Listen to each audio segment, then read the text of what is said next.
बिस्मिल्लाहिर्रहमानिर्रहीम। आज मैं बना रही हूँ पुदीने की रेसिपी। पुदीने को आजकल बरसात का महीना है, तो ये जो ना पुदीना माशाल्लाह सेहत के लिए बहुत अच्छा होता है।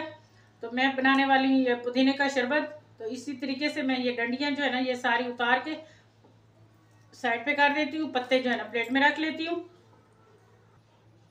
चलें माशाल्लाह मैंने ये डंडियाँ जो है ना निकाल ली हैं, ये पत्ते हैं। तो इसके अंदर ये 2-3 काली मिर्चें जाएंगी और ये काला नमक थोड़ा सा एक चुटकी है, और ये लीमू है। ये लीमू जो है ना मैंने क्यूब्स की शक्ल में ये बना के मैंने रख लिए थे सारे निचोड़ के। गर्मी है, आपको पता ख़राब हो जाते हैं, चाहे फ्रिज में भी रख ले। मैंने इकट्ठे लेके रखे थे तो इस वजह से। तो अब इसको जो है ना इसमें डाल लेते हैं।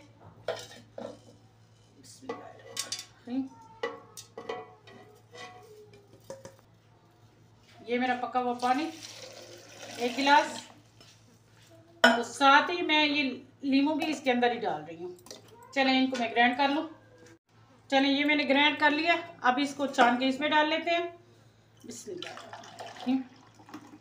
माशाल्लाह ये पुदीना जो है ना बरसात के मौसम में सेहत के लिए बहुत अच्छा होता है, मैदे के लिए भी अच्छा है और गर्मी से भी बचाता है। चलें मैंने इसमें डाल लिया ये। अब इसके अंदर जो है ना चीनी जाएगी। ये मैंने 2 गिलास छोटे वाले बनाए हैं। चीनी सबकी अपनी पसंद होती है, लेकिन मैं ये 3 चम्मच जो है ना इसके अंदर चीनी डालती हूँ। अब चीनी को मिक्स कर लेती हूँ।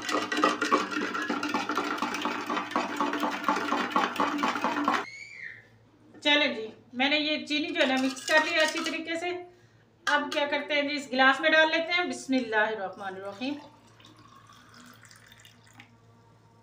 माशाल्लाह कलर देखिए कितना प्यारा। ठीक है, अब इसके अंदर बर्फ डाल लेते हैं।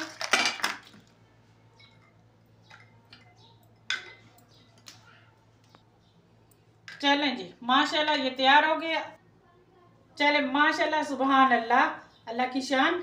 मेरी वीडियो आपको अच्छी लगे तो लाइक शेयर ज़रूर किया करें।